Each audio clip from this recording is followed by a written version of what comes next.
May mga Yan, pangalan, yan. of course, I cannot reveal Yes, it sir. now. May mga pangalan na nakaupo ngayon sa government. Na? Mga cabinet officials. Na ano po? Ano? Na ano po? May mga pangalan na? May mga pangalan. So they are now matataas na officials sa government now. Okay. Na ano po? Mga parang tawag doon, kliyente ni Ken. Ay. Hinanda na namin lahat ng dokumento na kailangan sa bail sa Caloocan, Muntinlupa, San Juan at sa Las Piñas. Gandang umaga po sa ating lahat at heto po no, pag-usapan natin itong nangyari po dito sa 18 ex-Marines na naging 10 ex-Marines na lang.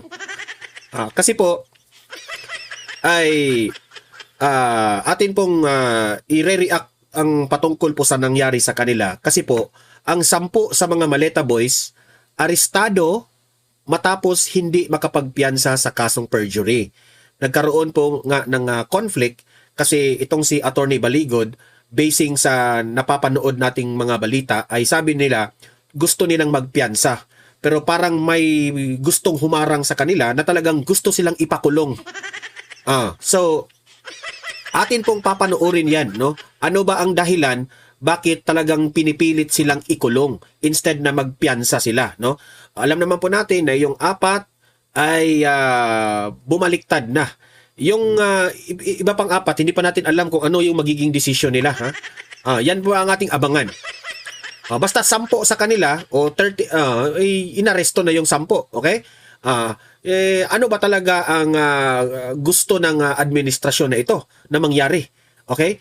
Alamin natin kung ito ba ay pagtatakpan itong mga kabalastugan na ginagawa ng mga government officials na ito. Gusto ba na malaman nila ang katotohanan o parang may reason behind para arestuhin itong 10 nito? Alamin natin yan mamaya, no? Alam mo, sa totoo lang, itong administrasyong Marcos, pagkatapos ng SONA ni BBM, biglaan na lang nagkagulo na lang talaga. Ang dami nang gustong ipa-aresto, di ba? Kung napapansin nyo, yung patungkol rin kay Leviste at si Loren Ligarda, arestuhin rin. Mga kritiko ito ng administrasyong Marcos. Tapos ngayon, naghahamonan naman. Ito naman, pag-usapan rin natin ito na hamon ni VP Sara dito kay Gibo Chidoro na pangalanan mo yung mga sinabi mo. Yan ang hirap dito sa administrasyong Marcos. Ito rin mga sekretary ni BBM, mga bangag rin eh. Itong si Gibo at itong si Tariela, mga bangag rin ang pag-iisip. Sasabihin nila na, mag-resign na kayo yung mga pro-China na mga government official, mag-resign na kayo. Tapos ngayon, kung hahamunin sila ni VP Sara na ipangalanan nyo kung sino yung mga pro-China na mga sinasabi nyo, wala naman silang mailabas na pangalan. Natatakot rin sila. Di ba? Anong tawag mo doon? Bangag. Di ba? Bangag ang tawag doon eh.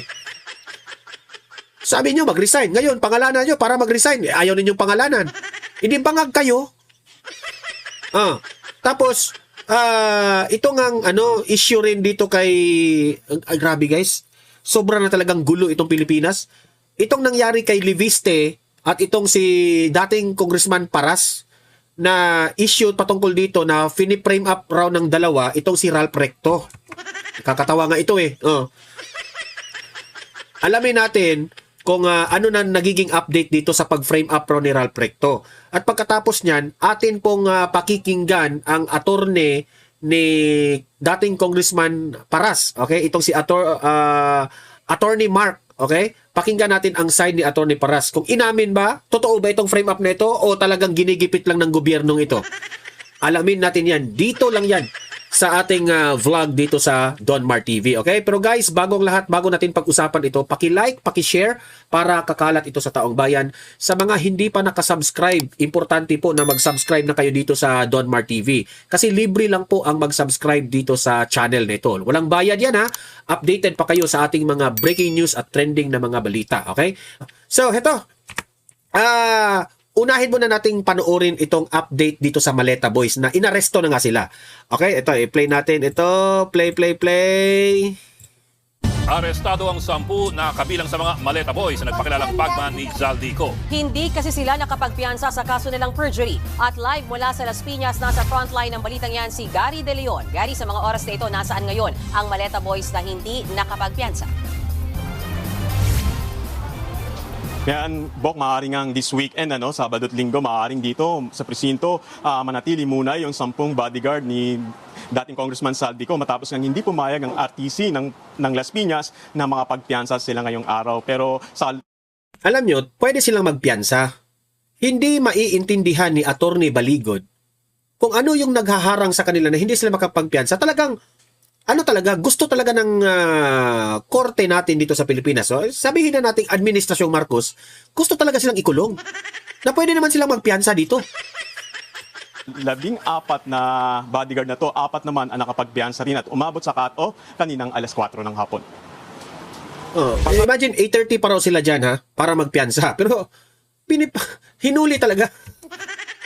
Grabe. Sa alas 8 ng umaga nang iproseso ni Attorney Levy Baligod ang piyansa para sa 4 counts na perjury. Nagugat yan sa mga kasong sinampa ni dating Senador Antonio Trillanes, Congresswoman Laila de Lima, Bucor Chief Gregorio Catapang at dating National Security Advisor Eduardo Anyo. Ilan sa mga pinagmulan nito ang mga salaysay nila sa flood control scandal kung saan idiniin nila ang pagkakilanlan ng ilang personalidad.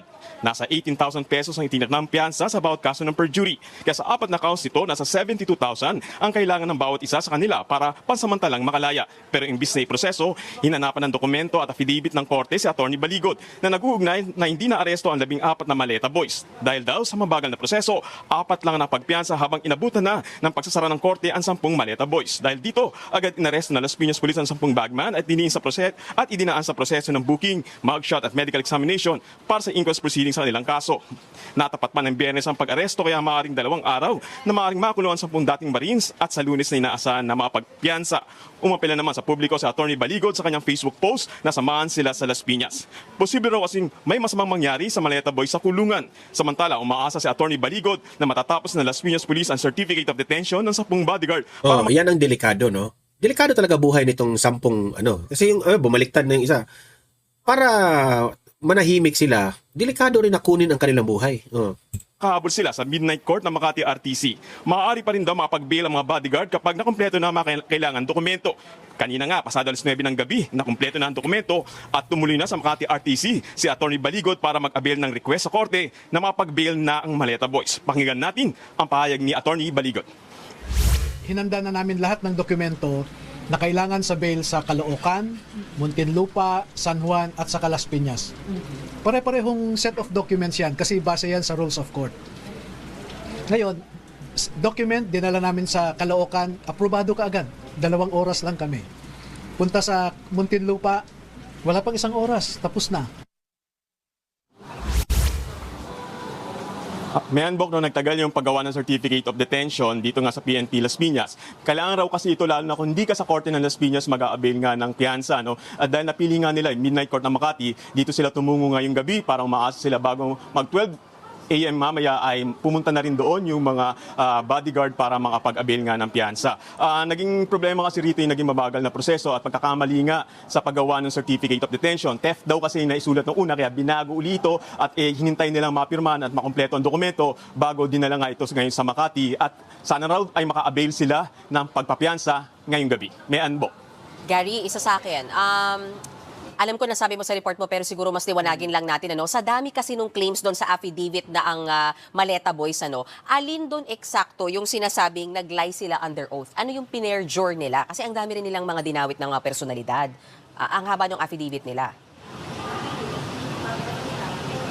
Oo, wala kasi yung particular na statement na nilabas si Attorney Baligod regarding nga kung alin doon sa mga statement na yon na isinampang kaso sa kanila nung 4 na nabanggit natin kanina personality, ang naging perjure para nga sila makasuhan. At nung Martes pa kasi nagkaroon sila ng warrant, at humingi pa rin sila ng pagkakataon na bumaba ngayong bail, kaya umabot sila hanggang ngayong Biyernes. Umasil nga sila kaninang umaga, 8:30 ay ma-avail dito pero nga na-delay nga sila. Pero kung ano yung laman ng dokumento ay hindi kasi naging malinaw. Parang Gary, tama ba at this point, hindi malinaw kung yung buong testimonya ba nila yung sinasabing nag-lie sila or nagsinungaling sila under oath or just parts of it? Wala tayong detalye niyan sa ngayon. Sinubukan natin at itanong nga kay Atty. Baligod sa ngayon kasi medyo busy siya sa pag-aabil nga ng pagkakataong makahabol sa korte sa Makati para makapag-bail. Pero yung proseso, yung dokumento at aling parte doon ay lilinawin niya kapag nakapag-relax na sila, nakapag-bail na sila at nakatawag na sila ng press con, ay doon na malilinaw kung ano nga yung mga bagay na yon, kaya sila ay nagkaroon ng warrant. Mayan. Gary, may tanong lang ako. Kasi biyernes ng gabi na eh. So, kaya pa sila makapag-bail ngayong weekend? Kasi may nabanggit ka kaninang merong night court sa... Yan ang style nitong administrasyon na ito. Gagawin nilang Friday yung pagka-aresto na para talagang hindi makapagpiyansa. Ganyan yan sila. Makati. So, kaya pa nilang makapag-bail this weekend? Tama ba? Bok, dalawang korte kasi yung may midnight court na tinatawag. Maa-avail nila yan sa Pasay at sa Makati. So choice nila kung saan nila gusto mag-bail. Pero ngayon, dahil nakompleto nga yung dokumento na kailangan nilang i-submit sa korte, Makati napili nila at a-assist sila bago magmadaling araw, 12 a.m. ay maigagrant yung bail nila. So may pag-asa na by tomorrow, sila ay makalaya. Isa pang tanong, nabanggit mo yung problema ata, yung certificate of detention kung saan sinasabi na yung mga arestado ay in detention at present. Tama ba? Tapos saan nagkaroon ng problema doon? May nabanggit ka kasi kanina na merong nagkamali. Hindi ko lang alam kung sa petsa o sa numero. Pero ano yung particular na pagkakamali? At sino may mali? Paglilinaw kasi ni Atty. Baligod, kailangan talaga yung certificate of detention. Patunay na nandito nga yung 10 nasasangkot at may warrant na mga bodyguard nga. No? At kailangan ito, kung hindi sa mismong korte ka, mag-aabil nga ng tinatawag na piyansa. At dahil nga sa Makati ito, kailangan gumawa yung PNP dito sa Las Piñas ng certificate of detention. Nung una raw ay nakagawa na ito kasi sa experience nila sa lahat ng korte kung saan sila idinimanda, 1 oras at 2 oras lang daw ito ginagawa. Pero dito kasi nagawa naman ng Las Piñas Police. Ang problema, nagkamali daw, theft ang naisulat sa certificate of detention, malayo sa perjury, kaya binago nila yung proseso ng dokumento kaya hanggang sa inabot na sila kanina ng 9:00 ng gabi. At theft yung nakalagay, hindi perjury. Ala ko, 10th eh. Theft, pagnanakaw. Tama. Pagnanakaw ang nakalagay. Kaya sabi nga ng Atty. Baligod, dapat hindi yan nakalagay sa kanilang papel, kundi dapat yan nakalagay doon sa mga nagreklamo sa kanila. Yun yung pabirong sabi ni Atty. Baligod. Oo. So sino nagkamali dun sa pagtatype? Yung police na gumagawa ng certificate? Tama ka, Bok. Nagkamali dito sa loob kung sino yung gumagawa ng certificate of detention. Sila yung nagkamali. Kaya nung nakita nila, kasi nagawa na nga ito at pirmado na, nung mabasa nga nila at mali, binawi nila ito at muling ginawa dahil marami-rami rin ito. Nagkamali pa talaga. Medyo tumagal yung proseso. Kaya ang pag-asa na lang talaga nila ay makahabol sa midnight court at mapayagan sila mga pagpiyansa. Bok. Okay, mabagal pa naman mag-type ang mga polis. So sige, maraming salamat So sa'yo. ito yung aking analysis dito. Yung pagbaliktad ng itong 10 na inaresto, given na yan aarestuhin talaga yan sila Kasi ito yung pagkakataon na kapag maaresto sila, pwede pa silang kausapin ng ombudsman at pwede pa silang kausapin ng administrasyon, di ba? Kung ano na naman ang script na gagawin nila. Yan ang analysis ko This is my own opinion, my analysis. At pangalawa, yung sinabi ni Bonjing Rimulya na si Martin Romualdez ang may pakana dito sa 4 na bumaliktad o 4 na nag-recant. Hindi po ako naniniwala sa script ni Rimulya na ako personally, yung natulog ako kagabi, iniisip ko talaga, bakit naman gagawin ni Martin Romualdez yun? So napaisip ako. Ngayon, ang administrasyong Marcos, ang itinuro nila na mastermind dito, si Martin Romualdez. So meaning to say, itong si BBM at itong si Martin Romualdez, hindi na po maganda ang relasyon nito. Kasi kung i-analyze mo nung panahon ng SONA, 'di ba? Last week. Wala na. Hindi na nga pumunta si Romualdez doon sa SONA ni BBM.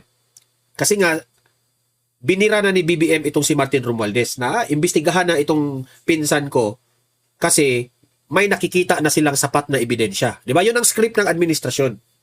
Ngayon, yan ang napaisip ako dyan Para si BBM, magmukhang malinis si BBM, ituturo niya ngayon na ikaw lang, Martin Romualdez, ang mastermind dito. Wala ako. Parang ganun Ang script ng administrasyon is, ako, BBM, ako na si Ferdinand Marcos Jr., na presidente ng Pilipinas, malinis ako dyan. Ang mastermind dyan, si Martin Romualdez. Yan ang script kayo ng administrasyon. By what Rimulya revealed yesterday na, si Martin Romualdez ang pakana yan. Kasi siya yung magbe-benefit.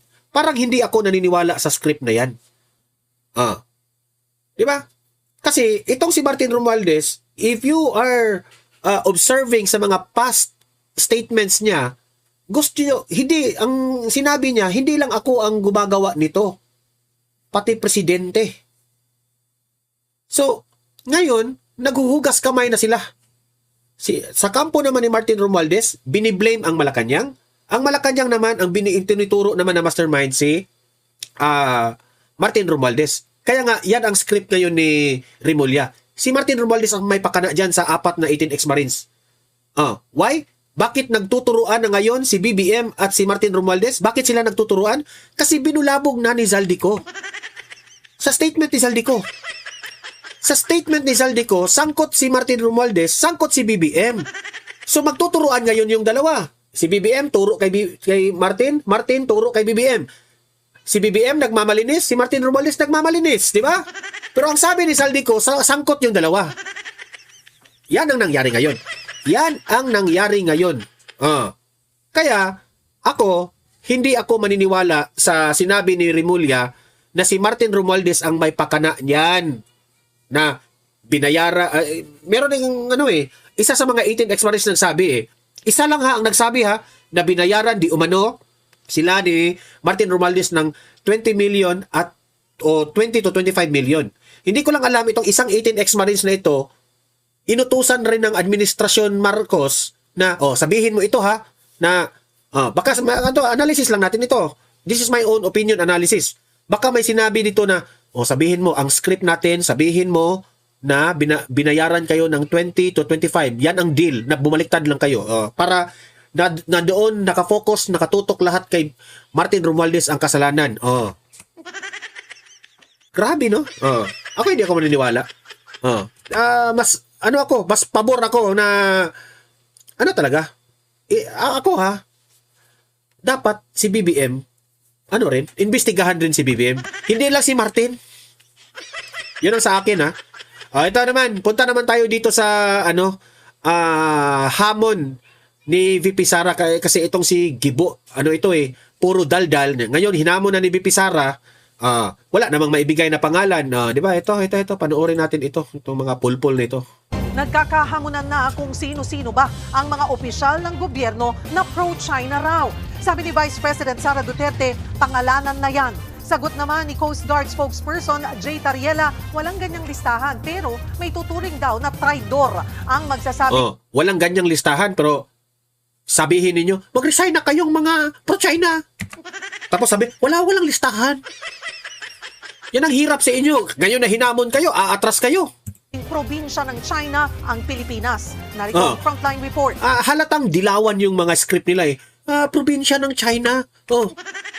Script yan ng mga pinklawan, dilawan probinsya ng China. Ang mga Duterte, probinsya ng China Dilawang-dilawan.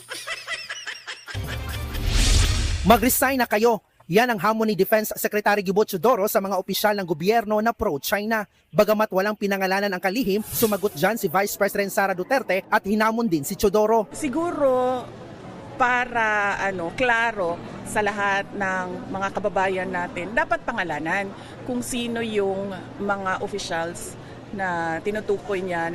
Sa isa namang pahayag ng kalihim, iginiit niyang mayroon silang objective criteria kaugnay sa reputasyon ng mga Pilipino. Simple lang daw ang pamantayan. Yan ay ang hindi pagkontra at pagtangging kilalanin ang Administrative Order No. 29. Ito yung kautusan noong 2012 na formal na nagtatalaga ng ating maritime areas bilang bahagi ng West Philippine Sea. Sabi pa ni Teodoro, ang pagtatak o pagkilala sa mga Pilipino ng dahil lang sa personal na paniniwala kaysa sa mga kinikilos nito ay hindi gawain ng Defense Department. Para lang daw yung red tagging. Pero kung ganyan kasimple ang pamantayan ng DND, iba naman ang atake ng Philippine Coast Guard. Si Rear Admiral Jay Tariela kasi wala man daw siyang listahan ng mga opisyal ng gobyerno na kumakampi sa China, diretsahan namang naglatag ng mga panuntunan para masabing traidor sa Pilipinas ng isang tao. Kabilang itong si Tariela, rin ito halik rin ito sa puwet ni BBM Halik. Ay. dito, pareha lang ito sila ni Brunner. Ang ayaw tumindig sa West Philippine Sea, mga nagsasabing mas mabuting maging probinsya ng China ang Pilipinas, yung mga nagmamahal kay Chinese President Xi Jinping at tahimik sa panggigipit ng China sa ating mga mangingisda. Kasama rin sa kanyang listahan ang mga malapit sa gobyerno ng China. yung mga nagsasabing Unang-una, kayo yung nanggulo sa China. Nung itinayo ninyo yung mga EDCA bases na yan, doon nagalit ang China. Yun ang una eh. Kayo nang una eh.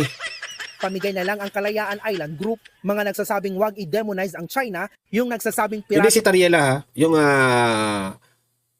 galawan ni BBM, yung nagtayo ng EDCA bases ha.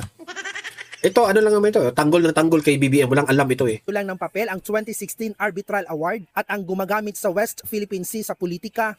Kasunod ng mga inilatag niyang katangian, ang pahabol pang banat na tanong ni Tariela kay VP Sara, Ma'am, mayroon po ba kayong kilala? Eh, mayroon pa ba yung kilala? Ikaw ba, Tariela, you might as well manahimik ka na lang. Ikaw, ano ka eh? You burn the fire. Mas lalo mong sinunog ang sinunog, hindi pala sinunog yung term. Mas lalo mong pinaapoy, pinalaki yung kalayo eh. Instead na manahimik ka lang, para ka, yung bibig mo, para kang babae. Wala pang bagong sagot dito ang bise. Yan po. Ngayon na hinamo na sila ni BP Sara, no? Yan ang ano nila, kalakaran nila. Mahilig sila sa magpapapresscon, magpapansin sa media, na, mga pro-China yan, mga pro-China, yung mga Duterte, mga pro-China yan. Dito ngayon, hindi nila binanggit yung pangalan. Kasi sabi dito ni Gibo na isa ring madaldal, mag-resign na yung mga government officials na mga sumusuporta sa China. Mag-resign na raw. Ngayon na hinamon siya ni BP Sara, hindi naman makapagbigay ng pangalan. Takot rin di. Hay nako. Yung, kayo ba, manghusga kayo ng government official, unang-una, mali na yung pagdala ninyo sa relasyon ng China. Uminit na, hindi na naging maganda ang relasyon ng Pilipinas sa China dahil sa inyo. And it affects our economy. Ngayon, nagsisisi na kayo. Ngayon, turo na kayo ng turo, di ba? Yan ang problema ninyo eh. Ayaw nyo kasing maniniwala ni Tatay Digong noon. Now, we have to be friends to all, enemies to none. Ang hirap sa inyo, pumili kayo ng sides. Nagtayo kayo ng EDCA bases. Doon yon ng insulto yun sa China. Insulto yun sa kanila. Bakit naman kayo magtayo ng EDCA bases doon, di ba? Ibig sabihin, nakabilitol kayo sa China. Anong purpose nyo doon? Para batayan naman yung sabi nga, joint exploration nga yung concept ni Tatay Digong para iwas gulo. Dahil yung problema dyan sa mga aminan ng karagatan dyan, hindi yan masusolve kung hindi dadaanin talaga sa bakbakan. Paano tayo makipagbakbakan? Magtatayo pa ng rocket si BBM eh. Wala nga tayong panlaban dyan. Durog tayo, di ba? Heto naman. Si Matibag, sabi niya, ebidensya raw, laban dito kay Paras at Libiste, kasi laki ni Superman. Wow. Ito. Ito yung update sa pag-frame up di umano ni Ralph Recto, ha? Ito. Nasaan na ba yun? Ito. Play. Sa gitna naman ng issue sa muli planong paninira kay Executive Secretary Ralph Recto, nag-abroad na raw si Congressman Leandro Libiste ayon sa Bureau of Immigration. Mensahe Nag-abroad na daw si Libiste, parang umiiwas na raw. sa kanya ni NBI Chief Melvin Matibag, Bon Voyage. Hawak na rin daw na ahensya ang mga ebidensyang Bon voyage ka pang Matibag ka? Ang corny mo? sinlakas ni Superman. Nasa frontline ng balitang yan si Gio Robles. Alam niyo itong administrasyon na ito at itong mga cabinet members ni BBM, itong mga secretaries ni BBM, no? Mga clown. Mga joke talaga. Wala nang mapili sa inyo. Matibag, Tore, John Vic, si Boying, lahat kayo naging clown sa mundo ng politika. Yung ebidensya naman nandiyan dyan. Sabi nyo nga, malakas. Kasi lakas ni Superman yung ebidensya. Kumpiyansa si NBI Director Melvin Matibag sa mga ebidensya na posibleng magdiin kay dating Negros Oriental Congressman Jing Paras at Batangas 1st District Representative Leandro Liviste kaugnay ng investigasyon sa umano'y tangkang character assassination laban kay Executive Secretary Ralph Recto. Ayon kay Matibag, nakaabang ang kampo ni Recto sa magiging resulta ng fact-finding ng NBI bago gumawa ng legal na hakbang. Sa kabila nito, iginiit ni Matibag na hindi pa itinuturing na sospek sina Paras at Leviste. Pero may nais daw siyang linawin sa dalawa. Number one, directed to Congressman Jing Paras. Are you categorically denying na nag-usap kayo nitong alias Ken na to? Nag-usap ba kayo o hindi? Yun lang. Pangalawa, kay Congressman Libiste, are you categorically denying na inutusan mo o nag-usap kayo ni Congressman Jing Paras para sa plano to? 4 na abogado naman mula sa isang law firm sa Ortigas ang ipapatawag din ng NBI na dawit daw sa tangkang frame-up. Ayon kay Batibag, mga kinatawan ni Leviste ang mga abogado na dumalo sa mga pagpupulong at inatasang gumawa ng script para sa affidavit ng mga artistang kinuha para siraan si Recto. Hindi muna pinangalanan ni Matibag ang mga abogado pero ipapasabi na sila ng NBI sa Lunes. Sa panayam ng News 5 sa talent manager na si alias Ken na una niyang idetalye kung papaano isasagawa ang balak kay Recto. Ang sabi niya, kailangan lang natin na magdala ng mga tao na kailangan marunong umarte sa gagawin nating plano. So it was a character assassination. Yung executive secretary natin. Meron naman kaming mga rehearsals, meron naman kaming mga ipapabasa or Sinabi rin ni Matibag na tinangka umanong tawagan ni Paras ang cellphone ng inarestong talent manager na nasa kustodiya ng NBI. Wala pang tugon si Paras sa aligasyon ni Matibag. Totoo ba o hindi na tinawagan mo yung alias Ken kahapon? At bakit mo tinatawagan yung supposed to be person of interest dito sa usapin na to? Yesterday. Pinakita namin sa telepono ni alias Ken mismo because you have to remember na yung telepono niya is an evidence of ongoing investigation.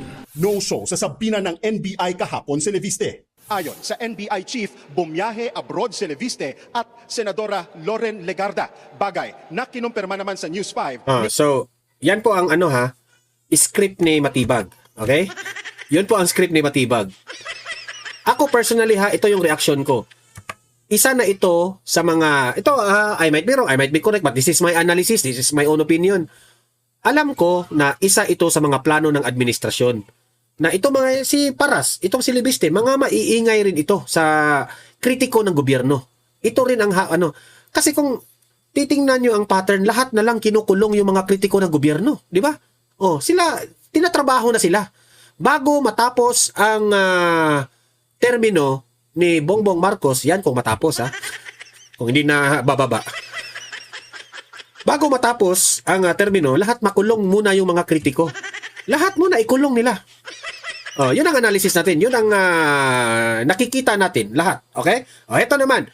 Pakinggan natin ang sinabi naman dito kay Attorney Mark, lawyer ni Jing Paras. Okay? Ito. Panoorin natin. Good to have you. Welcome to the show. Yes, good evening. Thank you for having me here. Very welcome, sir. You know, usually si ex-Congressman Jing Paras is available. Yes. He's easily interviewed, easy to call him. Pero ngayon po, very elusive ho siya. Bakit? Because I advise him not to talk. Because baka ma-compromise yung kaso. Kasi yung mga kalaban po natin, very powerful. They have the power, they have the money. So, abogado ito ni I advise my client. Because my job is to protect the interest of my dating client. kong Paras. So I advise him na relax lang dyan.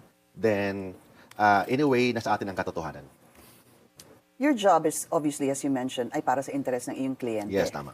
Pero para din ho sa katotohanan. Yes, of course. Both yan. So, as a lawyer, my job is to protect the interest of my client. And of course, as a lawyer, kailangan din natin ang katotohanan. But, Attorney Mark, willing naman ho siya sanang kausapin ng media, pero dahil po sa inyo, para lang klaro, hindi niya ginagawa yon dahil yun po ang inyong... Kasi naunahan siya. So, how do you mean by that? Naunahan? Kasi ang daming mga witnesses nagsasabi, tapos hindi natin kilala kung sino yon. Nakamaskara, iba yung pangalan, yung mga bahay naka-blurred, yung alleged pimp, iba yung boses. So, hindi niya kilala kung sino yon. So, paano siya sasagot sa hindi naman niya klaro kung sino yung nag-allege laban sa kanya. Okay, so what we know so far, supposedly, at least yung lumalabas, is that meron siya po ay person of interest dahil supposed to be siya ang tumawag o nag-message sa isang alias Ken. May alias ko kasi siya si alias Ken.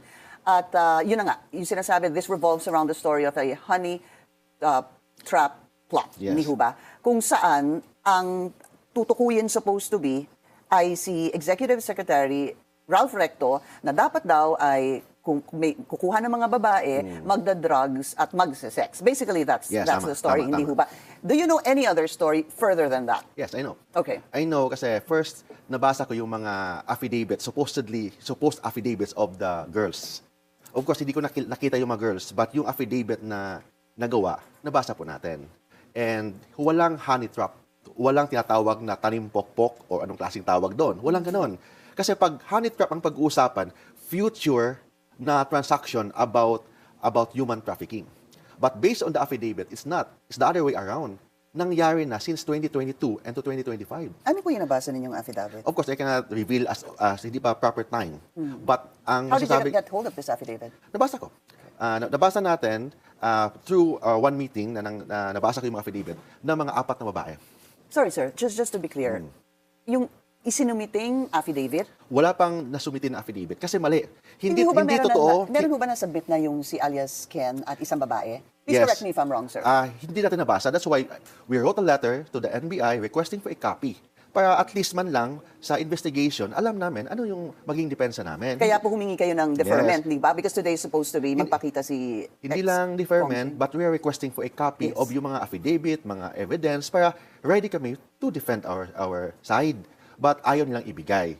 Number one, sir, pinagbigyan po kayo doon sa pag-delay o pag-postpone what was supposed to be today na Yes, isinapay tama. na. Yun po, pinagbigyan kayo. Pero tama po kayo, hindi kayo pinagbigyan doon sa hiling ninyo na bigyan naman kayo ng kopya ng aligasyon. Yes, para at least alam namin paano namin i-defend. Hindi ba pwedeng pupunta kami doon para maging fishing expedition. Pupunta kami doon, hindi namin alam ano yung allegations, nakita namin sa TV, narinig namin sa radio o sa social media, iba ang boses, iba yung mukha.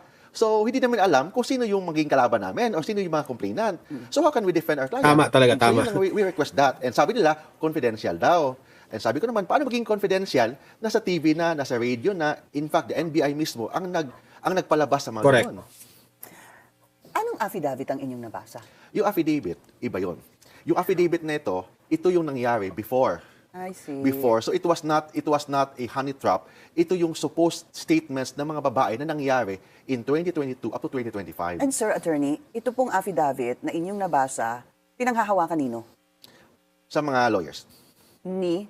Mga lawyers na tumulong to prepare the affidavit na kasi in-interview yung babae. Yung mga babae, 2 beses sa meeting. May meeting, 2 meeting, in-interview yung mga babae na nagsasabi ano yung mga na-experience nila noong 2025. Somewhere in Makati. Yun yan. Can you add more context to that? I'm a little confused, sir. Yes. So, Hiwalayin po muna natin Yes. yung supposed to be may affidavit na hawak ang NBI. Hindi po Iba ito yun. yung pinag-uusapan natin. Binaliktad na ang issue. Kasi itong mga babae, they offer through that alias Ken, sila nag-offer. Silang tumawag, sila nag-insist, sila nag-demand ng presyo. So it's not Congressman Jing Paras, it's the other way around. Tell us, add more context to that. So please, sir. sila kasi yung pimp or yung alias Ken, nakilala ni Congressman Paras since 2022 pa. Okay. O yun yan. So in one occasion, because may offer yung pimp na yan na kay Kong Paras na mag-produce ng isang movie. I Yun see. lang. So, si alias Ken, tumawag, nag-text sama ho ba kay Congressman Jing Paras dahil gusto gumawa ng pelikula? Yes. But With- pinakilala kasi ni yung pimp na yan sa isang common friend ni Kong Paras. Okay. So nakilala and nag-offer ng movie. In fact, pumunta sa bahay yan ni Kong Paras, I think once or twice. And Si alias Ken? alias Ken Okay. nag-offer ng movie. Okay. Of course, Kasama yung mga babae? yes, kasama ang babae.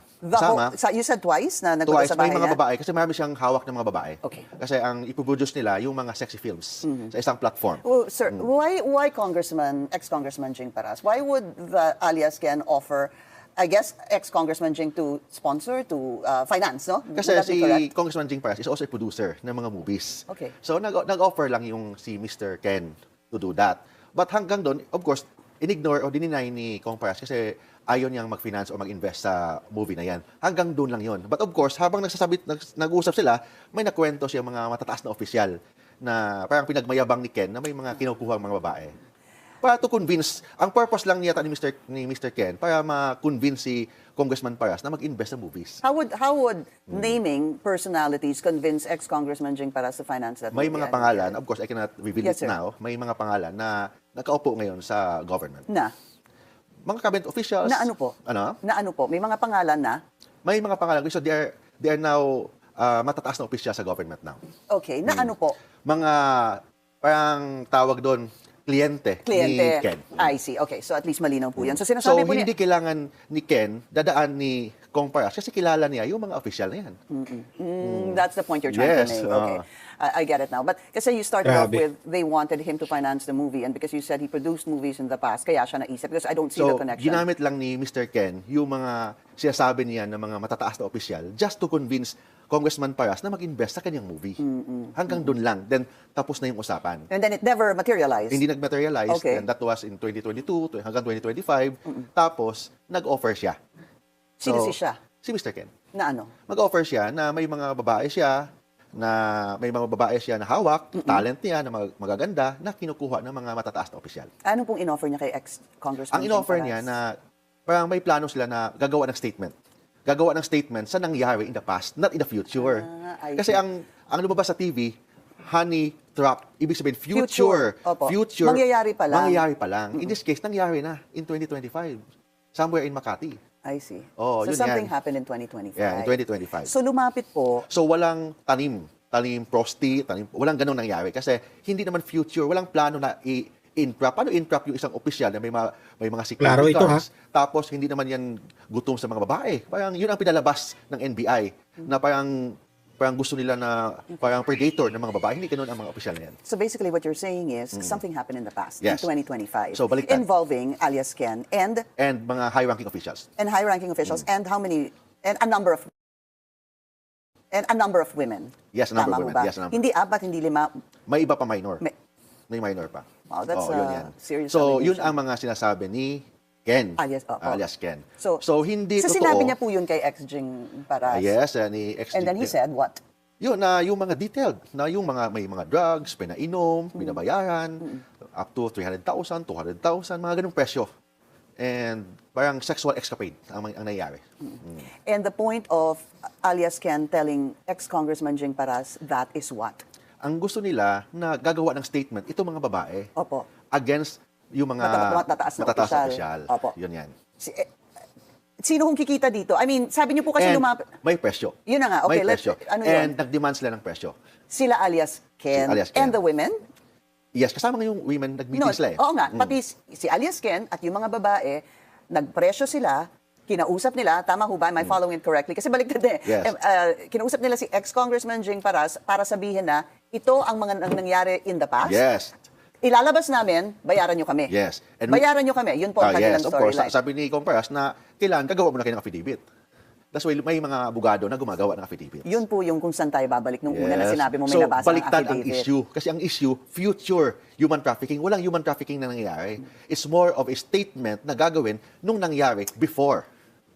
Attorney Mark, so why do you think, if that is true, bakit ho iba na, o bakit ganito po ang lumabas ngayon na sinasabi ni alias Ken na honey trap plot?